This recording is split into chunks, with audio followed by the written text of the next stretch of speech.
Apa kabar pemirsa? Kembali Anda menyaksikan acara mingguan dunia kita produksi VOA dari Washington DC. Saya Aryatno Budianto. Dan saya Rifan Dwi Astono, dan di episode kali ini kita ingin mengucapkan Dirgahayu Indonesia yang ke-76. Yeay. Happy birthday Indonesia ke-76. Semoga tetap jaya. Betul. Semoga kita semua tetap selamat dan semoga kita tetap selalu berkarya. Betul sekali. Membangun Indonesia. Betul sekali. Karena ini dalam rangka Aku Cinta Indonesia, maka kali ini kami akan menampilkan berbagai macam liputan tentang diaspora Indonesia yang menunjukkan kecintaannya terhadap tanah air. Betul sekali. Nah, yang pertama kita punya cerita tentang sekelompok orang yang bergabung dalam komunitas sepeda di California. Mereka ini sekarang merayakan Hari Kemerdekaan Indonesia dengan bergoes bersama. Goes Merdeka. Yes, pakai kostum yang seragaman juga nih, merah putih. Dan ini juga terjadi tidak hanya di California, tapi juga di Washington DC area juga ada pemirsa. Nah, tapi di California sendiri kita akan berkenalan dengan seorang diaspora yang mendirikan Give Life Foundation. Ini merupakan sebuah yayasan atau LSM internasional yang membantu anak-anak yatim piatu di seluruh dunia. Dan ini kebetulan yang didirikan oleh diaspora di San Jose ini adalah untuk membantu anak-anak yatim di Indonesia. Karena teman lari saya beli peloton semua, jadi kita bisa virtually naik sepeda bareng gitu. Dan sekarang ada komunitas goes, jadi saya ikut aktif. Meningkatnya popularitas bersepeda selama pandemi melahirkan berbagai kelompok goes di antara komunitas diaspora Indonesia di Amerika. Bersepeda bersama menjadi semacam oase saat pembatasan sosial mulai dibuka kembali. Ini adalah goeser dari San Francisco Bay Area, Houston, dan Los Angeles, peserta Goes Merdeka yang diadakan KJRI San Francisco untuk merayakan HUT Kemerdekaan Republik Indonesia ke-76. Dan ini merupakan satu kegiatan untuk memupuk persatuan kesatuan di antara masyarakat dan diaspora Indonesia, khususnya pada saat pandemi ini. Sekitar 90 pesepeda peserta Goes Merdeka, termasuk warga Amerika, diminta menerapkan protokol kesehatan, memakai masker ketika berhenti dan istirahat, serta mengisi kuesioner mengenai kondisi kesehatannya. Di situ salah satunya ada pertanyaan, apakah sudah vaksin, apakah juga ada demam dalam beberapa hari terakhir, seperti itu. Sesuai tema Hari Kemerdekaan RI ke-76, Indonesia Tangguh, Indonesia Maju, para peserta ditantang untuk menaklukkan jalan-jalan di sekitar San Francisco yang naik turun. Rute dibagi dua, rute yang pertama adalah rute 17 miles atau kita sebut 17 Agustus, dan rute kedua adalah 34 miles atau kita sebut Maju Tak Gentar. Walau tak mudah, para goeser nampak bersemangat menggenjot sepedanya sambil menikmati pemandangan indah sepanjang rute. Wah, menarik sekali. Kita bakal melihat pemandangan yang luar biasa indah di San Francisco. Seperti Palace de Fine Arts ini sebagai stopan pertama. Goes di San Francisco first time ini, kita dari LA jauh-jauh sangat senang. Targetnya hari ini berapa mile? 100 miles. Goes Merdeka memang menjadi ajang silaturahmi dan rekreasi sehat bagi diaspora Indonesia pecinta sepeda setelah cukup lama hanya dapat bertemu secara virtual. Dari San Francisco, California, Dania Iman, Andri Tambunan, Nia Iman Santoso, VOA. Goes Merdeka, San Francisco, oye oye. Kehilangan sekitar 40 anggota keluarga karena bencana tsunami yang melanda Aceh Desember 2004 menggerakkan hati Dian Alyan untuk mendirikan Give Life Foundation. Dan di kampung halaman saya aja ada sekitar 30.000 anak yatim. Misi yayasan yang didirikan oleh diaspora Indonesia di San Jose, California ini adalah membangun rumah dan masa depan bagi anak-anak yatim piatu. Dian mendirikan rumah Give Light pertama di Aceh tahun 2005 di atas tanah yang didonasikan pamannya. Walau tak pernah mengelola organisasi nirlaba, namun Dian yakin dengan niat baik, impian yang jelas dan mulia, banyak yang akan membantunya. Karena saya seorang muslim dan saya yakin, seperti semua muslim yang lain, bahwa membantu yang orang susah itu adalah kewajiban kita. Dan untuk anak yatim itu lebih lagi. Kini Give Light sudah memiliki 5 rumah dan ada di 11 negara, menyantuni lebih dari 1.000 anak yatim piatu korban bencana alam, perang, atau kemiskinan ekstrim. And I'm really glad that I'm part of Give Light, and it gives me some kind of happiness, satisfaction that I'm giving something for the kids. Mengelola rumah yatim piatu di berbagai negara tentunya memerlukan biaya tak sedikit. Namun yayasan ini dapat berkembang karena peran serta banyak pihak termasuk anak-anak penghuni panti. Seperti dijelaskan Rehmat Carol, salah satu pengurus Walkathon, lomba jalan dan lari virtual yang diadakan Give Light untuk mengumpulkan dana. We decided to get the kids involved, the kids at all the different orphanages globally. Give Light's mission to raise money for orphans and promote a week-long walkathon to see which teams could walk the most amount of miles and also collect the most amount of donations. Anak-anak penghuni rumah Give Light yang telah dewasa kini juga membantu sebagai relawan ataupun memberi donasi. Give Light terus menebarkan cahayanya dengan membangun rumah-rumah bagi anak yatim piatu di seluruh dunia. So my dream is to build and help 10,000 orphans around the world before I die. Dari San Jose, California, Zulfian Bakar, Andri Tambunan, Nia Iman Santoso, VOA. Nah, nanti kita bakal punya cerita-cerita lainnya. Jangan kemana-mana, tetaplah di Dunia Kita.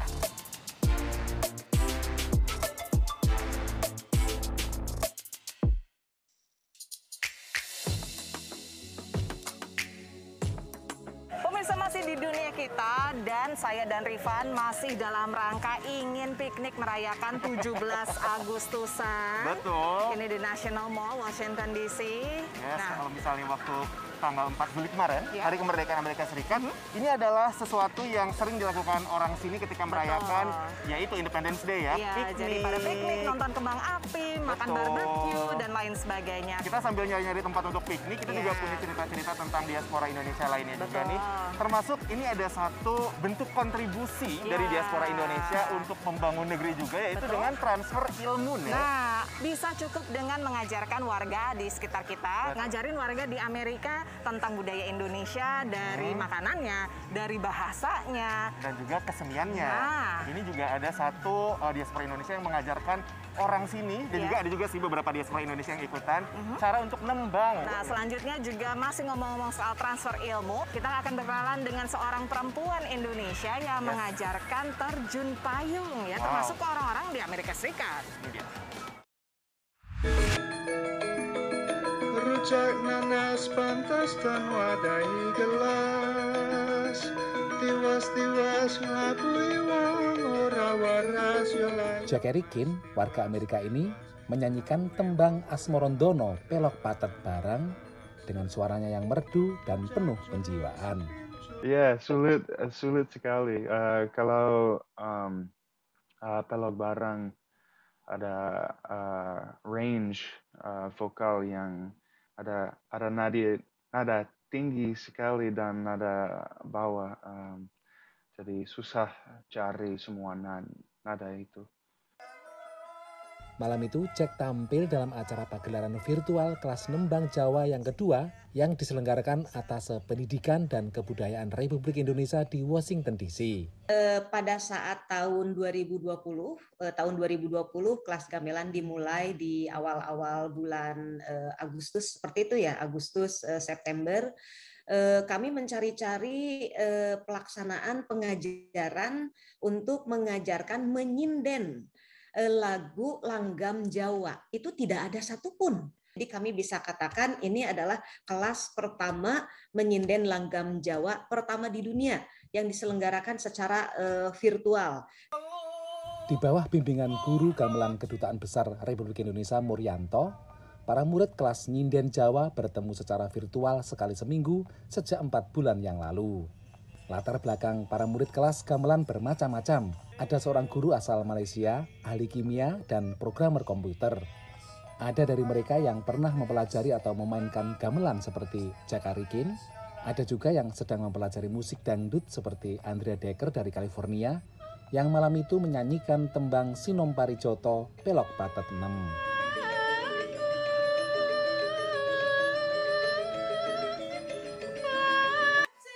Selain warga Amerika, kelas nembang virtual ini juga diikuti oleh beberapa warga Indonesia di Amerika.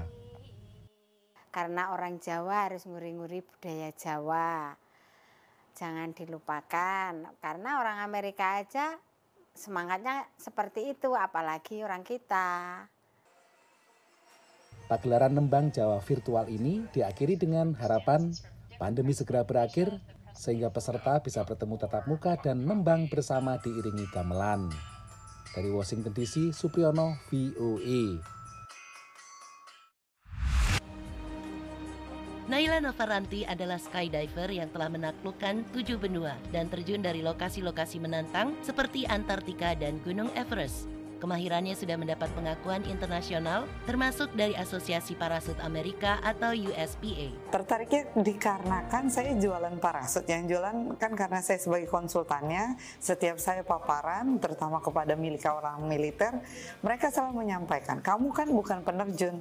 Kok kamu berani untuk menjual sesuatu yang kamu tidak tahu? Terus kamu bilang produk ini bagus, dari mana bagus, kamu aja nggak pakai. Gitu. Naila yang mulai menekuni terjun payung sejak 2009, kini menjadi instruktur untuk kalangan sipil dan militer. Kalau laki-laki bisa, kenapa kita nggak bisa? Kita multi talent malah. Kita bisa sambil goreng sambil nelpon, laki belum tentu ya kan? Dan perempuan itu sendiri kan lebih berkompetisi dibandingin laki-laki sebenarnya. Naila kerap melatih siswanya di berbagai lokasi terjun payung di Amerika. Selain melatih penerjun asing, ia juga membimbing penerjun payung muda Indonesia seperti Ardia Riviantara, anggota organisasi penempuh rimba dan pendaki gunung Wanadri. Ini hebatnya Mbak Nela, kalau mau ngelatih, kamu tinggal siapin badan, siapin saya yang biayain latihannya, asal kamu punya semangat sama punya kemauan buat berlatih. Mbak Nela salah satu orang yang menurut saya dia punya concern buat kemajuan olahraga terjun payung atau skydiving di Indonesia. Sebagai penerjun payung perempuan, prestasi Naila membekas dan amat menginspirasi kalangan muda. Bukan cuma karena Mbak Nela perempuan, tapi dia adalah seorang Indonesia. Itu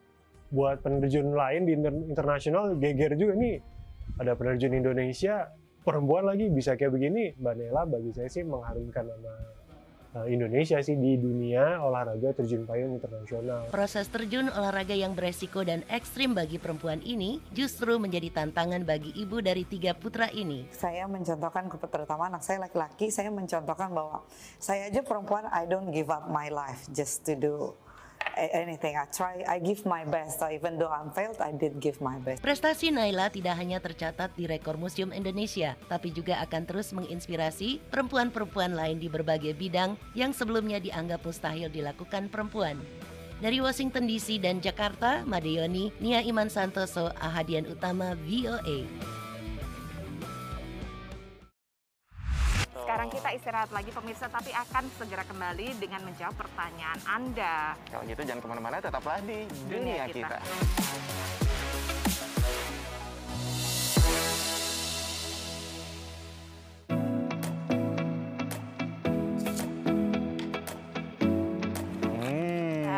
Tapi sebelum makan, Rifan, kita ngejawab dulu yuk pertanyaan pemirsa Dunia Kita. Betul Kali sekali. ini dari siapa? Ada Yohan di Surabaya. Hai Yohan. Halo. Kapan kira-kira VOA bisa memberi liputan tentang Carpenter dan khususnya bisa main ke wood workshop mereka? Terima kasih Yohan atas pertanyaannya. Wah, ini menarik banget ya. Kebetulan memang beberapa waktu lalu VOA sempat menayangkan liputan tentang orang-orang yang bisnisnya terimbas pandemi. Betul. Terpaksa tutup, lalu mereka beralih ke hobi mereka. Salah satunya yang populer adalah pengrajin kayu ya. Pengrajin kayu. Mungkin ini juga karena bisa dilakukan di rumah, dan memang di Amerika Serikat sendiri banyak rumah tangga yang biasanya di garasinya nih udah punya gergaji mesin atau peralatan apa yang ini karena semuanya di Amerika Serikat memang biasanya dilakukan sendiri, karena kalau misalnya nge-hire orang atau menyewa orang untuk melakukannya, kontraktor gitu ya, itu biayanya rata-rata sangat mahal. Jadi mereka terpaksa mau nggak mau betul-betulin dandanin rumah segala macam, itu banyak yang sendiri. Mereka mengembangkan hobinya untuk kerajinan kayu ini akibat pandemi ini. Nah, salah satunya adalah yang dilakukan oleh seorang perempuan di Texas. Nah, ini fenomena yang menarik karena banyak sekali ternyata perempuan Amerika yang kepingin ini ya merambah gitu ya atau mengembangkan hobinya ini menukang kayu ya. Menukang kayu kerajinan dan kayu. Ternyata memang lumayan cuan juga nih. Banyak yang merespon dengan baik hobi ia yang sekarang sudah jadi profesinya juga. Betul. Nah, salah satunya yuk kita kenalan. My name is Desiree Mantis and I am the owner of the Rustic Texan Woodshop. Business started as an accident. I just wanted to make signs for myself, give them as gifts to friends, family. I started my business at the beginning of 2018 as just a hobby. It was just, you know, little things here and there. I built all of this knowledge myself, but no, I never took any classes. I just read a lot, I YouTubed a lot, Pinterest a lot. My dad was not any type of craftsman, but although I didn't learn anything from him about woodworking, I did learn a lot of life lessons, and he told us constantly, if you don't know how to do something, you better figure it out. I just let it all come naturally. I can't have a specific process because then everything would look very similar. I just let my customers talk, give me ideas of things that they want to incorporate, and then I just try and mesh it as well as I can. Hey, good. Thank you for coming. I just bought a house last year. I just got married last year. My husband and I each have one child, and so we're mixing our homes, and I wanted to make sure that the children had bedrooms that really spoke to them and that they really loved and that they were comfortable in because there were so many big changes. So I talked to Des and I told her about my stepdaughter and told her her favorite colors, what she enjoys. And so I asked her, hey, can you create a centerpiece for her room? Okay. Oh, that came out so good. What I like about her is that she is able to listen to what you want, and rather than just giving you what you want, she adds extra ideas. She implements what she knows about you as a person to create different pieces that you otherwise wouldn't have imagined yourself. Thank you. One of the biggest challenges that I have with being a small business owner and a stay-at-home mom is I don't have all the time to be with my kids. You guys having lunch? Yep. My husband has always been on board with it. There are days when I spend all day in the shop and he's inside with the kids, but he does alleviate a lot of pressure from me, so I'm thankful for that because while he's not in here working with me, he helps me in other ways. Over time, I've quickly learned to incorporate my kids into my work, let them see what it is I'm doing. I hope that my story can encourage other people that are just beginning or discouraged by everything that they may be facing, and that you don't have to know everything about anything to start out. You just have to have the will, the want, the confidence, and you have to believe in yourself. And I would not have made it this far if I did not. Perfect. Kita juga mau mengundang Anda untuk menyaksikan lagi program VOA atau juga dunia kita ya tentunya di www.voaindonesia.com atau di channel YouTube kami VOA Indonesia. Betul. Kalau misalnya mau jadi sahabatnya VOA Indonesia juga silakan langsung follow media sosial kami di Facebook, Twitter, dan Instagram dengan kata kunci VOA Indonesia. Jangan lupa juga kalau punya pertanyaan seputar Amerika Serikat, misalnya mau tahu kayak gimana sih? Kayak Yohan tadi lah. Betul. Misalnya kehidupan warga Amerika menjelang musim dingin. Itu apakah belanja baju musim dingin apa gimana? Silakan kirim video pertanyaannya langsung ke Instagramnya VOA Indonesia atau ke Instagram kami berdua juga boleh. Betul, nanti kami akan kirimkan souvenir ya VOA. Kalau gitu kami undur diri dulu. Saya Aryatna Budianto. Saya Rifan Dwi Astono. Sampai ketemu lagi minggu depan pemirsa. Dadah. Bye.